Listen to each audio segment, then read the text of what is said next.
welcome back here for a new edition of AD and DT with Athletics Director Bob Beretta of LeMoyne College and myself, Dan Tortora, aka DT. We have gotten to celebrate a lot here on the Heights, and as we have come out of Thanksgiving and we head into Christmas and the holiday season, it's important to address what we're thankful for, especially in a world that can sometimes tend to focus on the negative. So we're going to focus on the positive today and bring you a positive message. Bob, how are you? I'm excellent, Dan. How are you today? Doing very well. So, Bob, when you look at your time here at LeMoyne and everything that we've seen beyond wins and losses, what have you been most grateful for and most thankful for?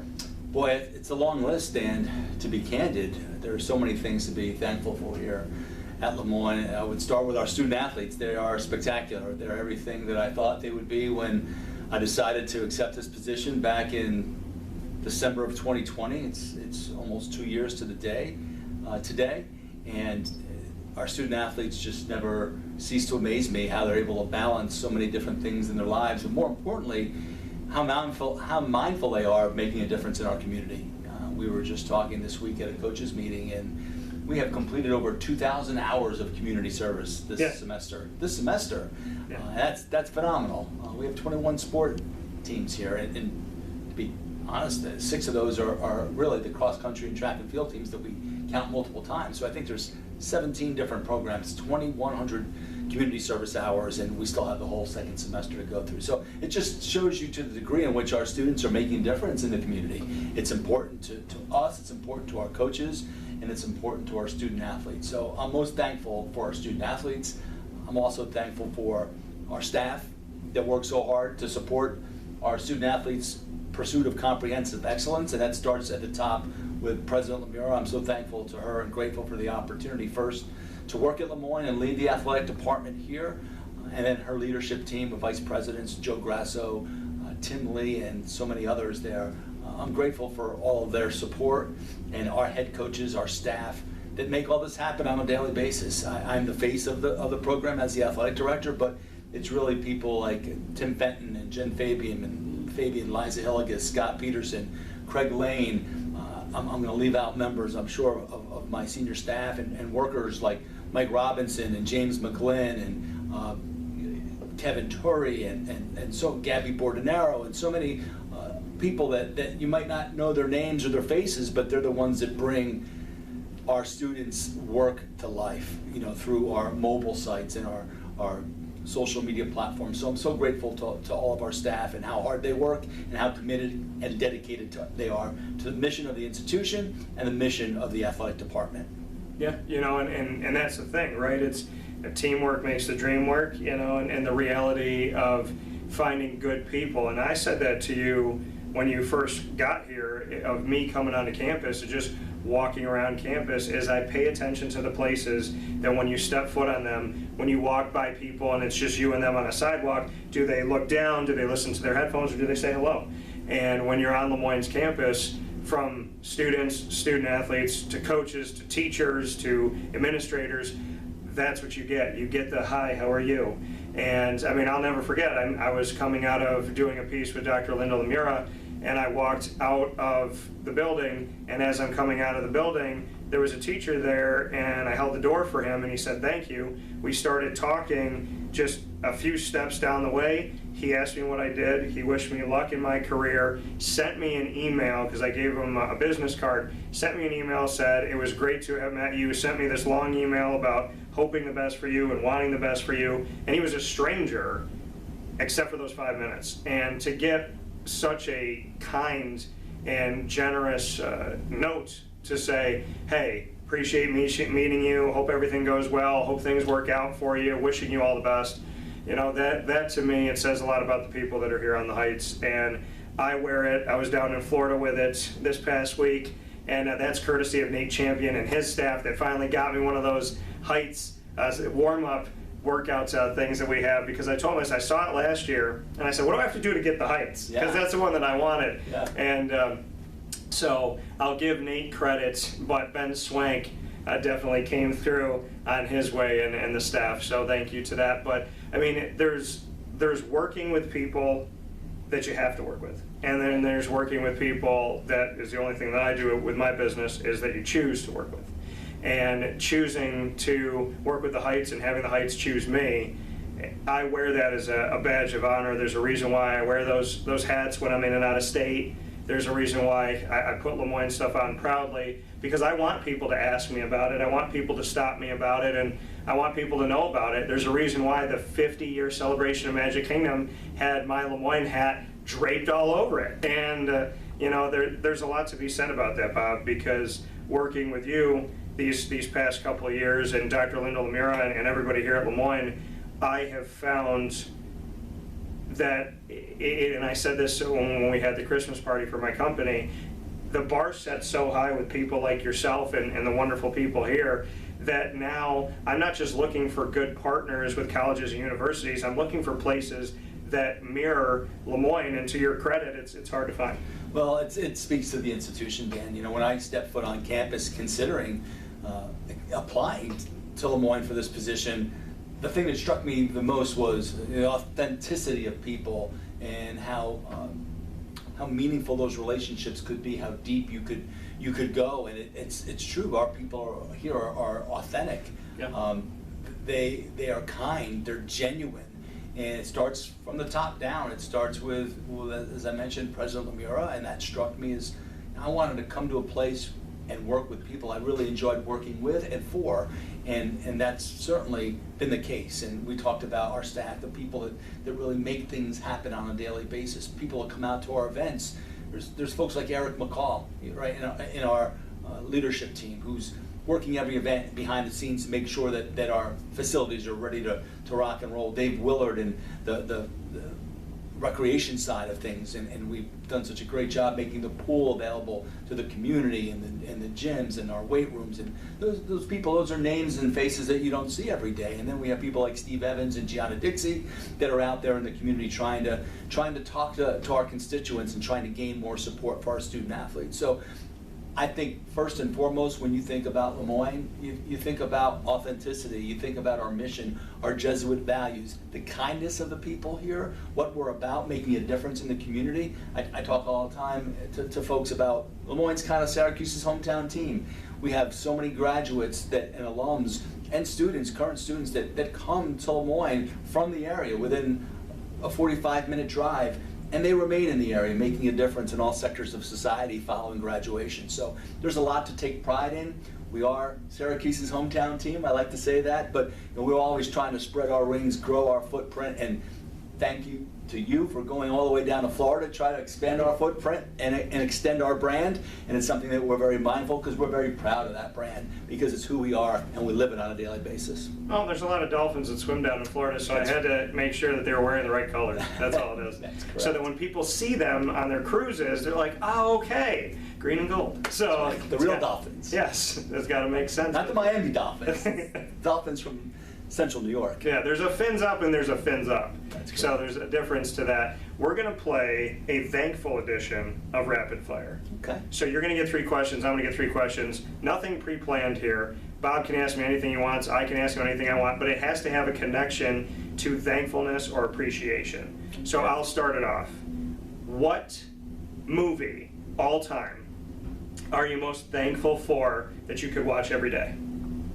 Yeah, I think it's my favorite movie, and it's Field of Dreams. Okay. And just because the connection between a father and a son, you know, it's my father was my best friend, and baseball binded us at a young age, and so I don't think I can watch that movie and not tear up and think of my dad and think about other fathers and sons and relationships. I know how important family is to you, Dan, and the relationship with you and your dad. So I think it's very relatable, and it's transformative in my life, but it also transcends baseball. It's more about life than baseball, Yeah. but I'm a huge baseball fan, so that helps. Okay, I like that. That's a great answer and a reason. Your first one for me.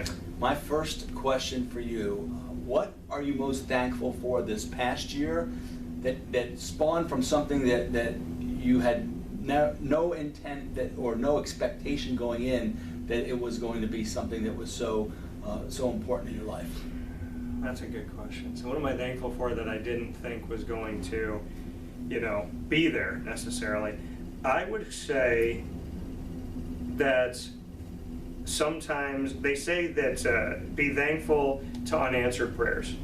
And God either didn't answer, well, I would say God didn't answer the prayers the way that I wanted him to answer originally. And there were things this year, unexpected blessings, that things that didn't work out in my life, and paths that I thought I was going down that I didn't go down were helpful, saving, life-saving, and really reminded me of who I am. So I think he took situations and people out that made me remember who I am, because I get caught up a lot in wanting to help people and forgive people and do things for people, which I think is good, but there's a fine line between opening a door to someone and being the doormat. And I think this year God taught me that he did not raise a doormat. So I appreciate that. Excellent. My second one for you, the food that, so if you were on, so this is similar to something you heard me get asked before, if you were on death row, the food you're most thankful for, that would be your last meal. Yeah. So my mother immigrated from Italy at a very young age and brought with her some family recipes, shall we say. And one is an Italian specialty dish called polenta. Yeah. And she's from northern Italy, and it's a little bit different. There's cornmeal and potatoes and cheese and salami and sausage and all this kind of bound together on a stove into one kind of big pot of goodness. Yeah. And I get, my mother is 84 now, and she stands about 5'2", and it's very difficult to gain leverage because you have to pull this over. So I help her now when it's time to make the polenta, but yeah, without question, my mother's potato polenta would be the #1 meal, and my close second would be her gnocchi, potato gnocchi that she makes. Two correct answers, because Italian food is always the right answer. So I like that. I got to try it now. Definitely the polenta, because I've never had it. Yeah, potato polenta, because Potato there are polenta, two. yeah. One is just pretty much cornmeal, the other has potato and cornmeal and just Yeah. a whole bunch of things that you'll be regretful in the morning that you ate, but you will enjoy every moment while you eat it. Always worth it. Always worth it. All right, I like that answer. What's your second one? My second one for you is, what came into your life this year that you're most grateful for that wasn't in your life last year? I would say some friendships. I would definitely say God surprises you in the people that show up. And, I would say, you said this year, because if you didn't say this year, you said in general, and I'm not saying this because we're on the air, but our bond, it's so valuable to me, and it's to the point where, friends and family, they'll say to me, if they see us around each other, they're like, wow, you really have something unique there and special, and I know my parents value the bond that we have. So I would definitely say our growing bond, because there's no other Bob Beretta. I try to find them. I do. I try to find people and go, okay, can you do this like this? And they don't. And then you're like, there's only one Bob. But no, I would say that our bond is something that I'm very, very grateful for around Christmas and really all year round, because it's just different. The people that are in your life that are irreplaceable are the ones that are really those gifts. And I know I haven't said this to you on or off the air before, but hopefully you know it from things I have said, is I do consider you irreplaceable. Well, thank you. I do the same. I feel the same, and our bond is special and irreplaceable. And I'm, part of my blessings coming here, I talk about our staff and the people I get a chance to work with and for every day, but also the people that maybe aren't directly associated with LeMoyne. So many people in the community, and you're atop that list for sure. Thank you for that very much. So appreciate that. Let's go to a comedic one. Okay. The comedian that you are most thankful for that makes you laugh every time. Great question. Great question. You can say me. It's fine. Yeah. Someone who we don't have a regular spot with on Wake Up Call. Yeah. Who just breaks me up every time. I was a big Steve Martin fan at one point in time, or the older comedians, but I love Kenan Thompson. Okay. Saturday Night Live. He just he kills me. I'll watch the show just for his skits and get disappointed when he might have a smaller role on any week's given show. But Yeah. when I see his face, I just light up. He makes me laugh. He seems like such a lighthearted individual. I don't think if he were to walk in this room, I'd be able to keep a straight face for more than 5 seconds, because I just envision all the different roles that he had. And you know, I'm an old school Saturday Night Live with Belushi and Aykroyd and all those comedians from the original. So I think Kenan Thompson's brilliant, and I would list him right now as one of my favorite comedians. I love that you said that, because I grew up watching Kenan on All That on Nickelodeon, which turned into Kenan and Kel. And then when I went to Rockefeller Center and I was walking in the NBC building, walking out of the building simultaneously with a guitar was Kenan Thompson. And I thought that was insane, because I loved watching him as a kid. Yeah. And I do agree, he's very funny. His Jeopardy skits are incredible. Just incredible. So, I laugh now. You just mentioned his name and his skit. he did one with Chadwick Boseman, who is one of my favorites and is now up in heaven. And his skit with Chadwick, when Chadwick was still playing T'Challa, the Black Panther, and he was talking with him and asking him questions, that to me, my buddy Isaac sent to me, is one of my favorite skits from Kenan. Yeah, he's tremendous. I have another one for you now, and it's really around the holidays, and we all have traditions and family traditions, and so I'm curious what you're most grateful. What is the holiday tradition in the Tortora household that you're most grateful for? I would say it's changed over time. It has, but it hasn't. So on Christmas Eve, we would always go to my grandparents on my dad's side. Christmas Day, we would go to my mom's parents. And now with my parents not being together, Christmas Eve is with my dad, Christmas Day is with my mom. So it's still like the same, mix. And I would say what I value with my dad is we do a play on the 7 fishes that is an Italian tradition, and we have 4 that we do because it's just us. But we get to cook together, and that's a lot of fun for me. And I make my grandmother's rigot pie, my dad's mom, my Gammy Miller. And then on my mom's side, what I love is that she lives in the house that my grandparents lived in before, so we still have Christmas Day in the same house. Mm-hmm. She made it her own. So on the outside, it's like, oh, this is Grandma and Grandpa's house. On the inside, she's made it Debbie's house.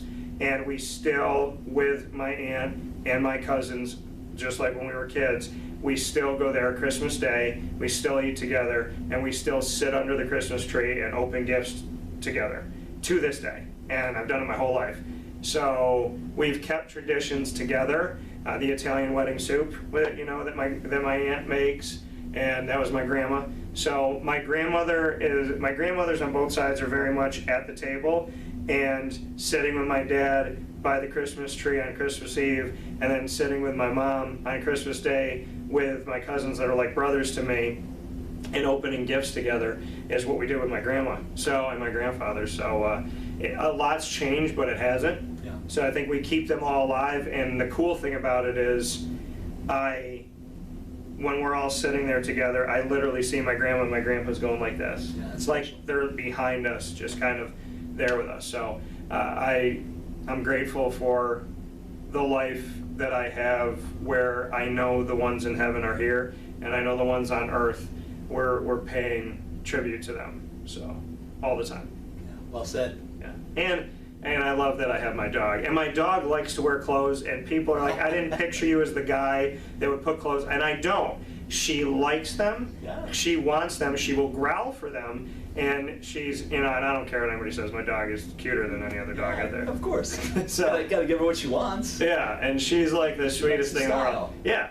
And so she has a Jaguars jersey. I'm sure she does. And she also has, where I'm a big Game of Thrones fan, so her and I have matching dragon, which House Targaryen, which is the dragons, and House Stark, which are like the wolves. So I have like matching shirts with my pup, and I love waking up on Christmas morning and having her sit and she opens gifts herself. So the mornings when her and I have some like absolute quiet time just sitting under the tree together.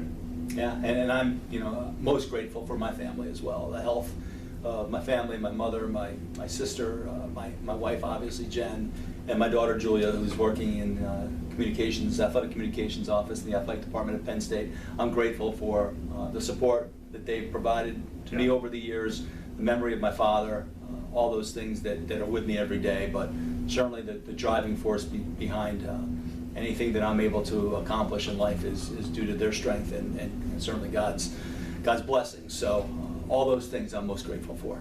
Final note, if Dad was here right now, what do you think he would say? Dad would be proud. Yeah, he got me choked up a little bit. He would be proud. My dad came to all my games, was an athlete, came to all my games that I worked at West Point when I was a young professional, and I'm sure he'd be here cheering on the Dolphins every time that they step foot on the court or on the field. So he would be proud, and I'm proud of everything that he accomplished in life, and he provided me the opportunity to grow and expand beyond kind of what his dreams for me were, and forever grateful and blessed to have Robert James Beretta as my father. Coming from Bob Beretta, with a lot of love for Robert James Beretta as well, and the family here at LeMoyne, the Phins family, and family in general. This has been an all-new edition of AD&DT. Thank you for being with us during Dolphin Time every Wednesday at 9 a.m. AD&DT every first and third Wednesday of each month at 9 a.m. and every second and fourth at Dolphin Dive with student athletes, coaches, administration, future Dolphins, and alumni. You're getting a double dose this edition now. You have AD&DT, and coming up next, Adam Zakowski and I come to you from the pool. And there's that ambient sound in the pool. It's a very interesting studio to be in, but I couldn't think of anywhere else to be. It also made me feel like I was still in Florida. So stay tuned for that, and as always, Bob, fins up. Fins up, Dan. We'll talk with you soon. Look forward to it.